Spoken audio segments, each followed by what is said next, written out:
Today I'm gonna build a raised garden bed. Super easy to do, super cheap. Oh, and did I mention no tools required? You need to get these castle blocks from a store. I got these from Home Depot. I also got this scrap lumber from Home Depot on their clearance cart. I have a video about the discounted lumber.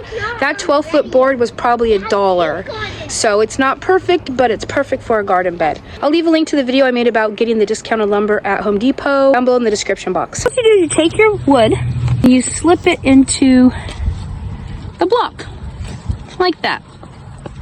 I already laid out where I want this bed to be. I want it to go from here to here, 12 feet down, 4 feet wide, and then back up. Make kind of like a little bit of an L, not quite a full L. I'm gonna come down, I'm gonna put this end in this one. Looks like I need to move this one over a tiny bit. There we go. So I've got the first side in literally under a minute. Put my 4-foot board in here and over here.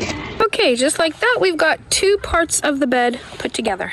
Now this 6-foot section, it's missing a notch, but that's okay. It's a garden bed, it doesn't have to be perfect. The last couple pieces of wood, are they exactly what I wanted? No, but they'll work because this is very flexible. At the end of this wood, I might go ahead and cut this off, not tonight, but I might cut this off so it can be flush. And this one is quite a bit wider than I wanted. That's okay, I'm just gonna move this guy in a little bit.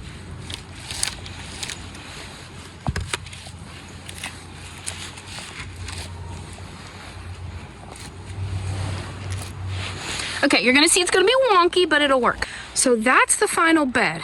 Now, the next step is really important. Cardboard on the bottom, otherwise the weeds are gonna just grow right up. And when you pick cardboard, take all of the tape off. One time somebody suggested that I just leave the tape on because it takes some time to take the tape off, because that's what they do. Terrible idea, terrible idea. Yes, the rain and stuff does loosen the adhesive, and so then the tape comes off of the cardboard later, but then it's all over in your garden bed. It's a terrible idea. Just pick it off. It takes like 5 minutes, not a big deal. I'm putting the cardboard down. See where these little cracks are?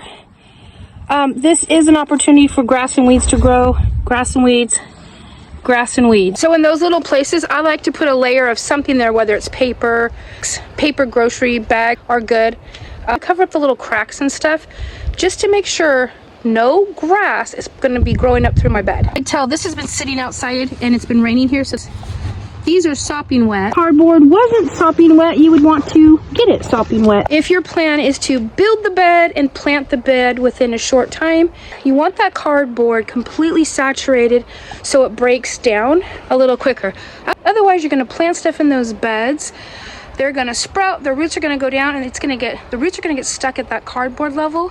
You'll just have healthier plants if once that cardboard has smothered out the grass and stuff, it disintegrates and your plants have full reign of the soil underneath. Cardboard has been sitting here for a couple of weeks waiting for me to build these beds. It's killed back a lot of the grass already in just that short amount of time. I need to get some more cardboard. Okay, I'm ready for the next step. Now, if I were going to plant this again, I would make sure this was sopping wet. Some of my cardboard is sopping wet, and some of it I just ran and gathered. The next part is the best part. This is building your soil. You do it for free. You don't have to. You can fill that with soil and plant it, but that's not what I do. And I have the best beds ever when I make them this way.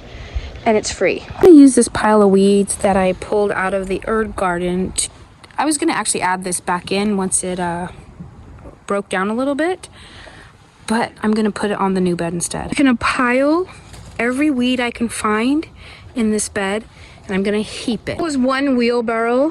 One reason I actually don't mind weeds is because that's what I used to grow my plants in. They're wonderful. Picking up all the grass I can find. So my first layer on this bed is done. I will be piling this up probably 3 feet higher than it is. Might double block it and put an extra board in there just to help keep all the weeds and grass inside. If you've ever seen a compost pile work, you pile in a lot of material, and then as it decomposes, it shrinks down to a little pile. All of this vegetation, as it decomposes, it will shrink down and get really flat. We have plenty of tall grasses. The gardens will be getting ready, so all of that plant matter will be piled into that bed. My goal is to have it done by June 1st because I want it to be able to sit for about 6 months because I'm not planting that one until November. It's either going to be an onion bed or a garlic bed.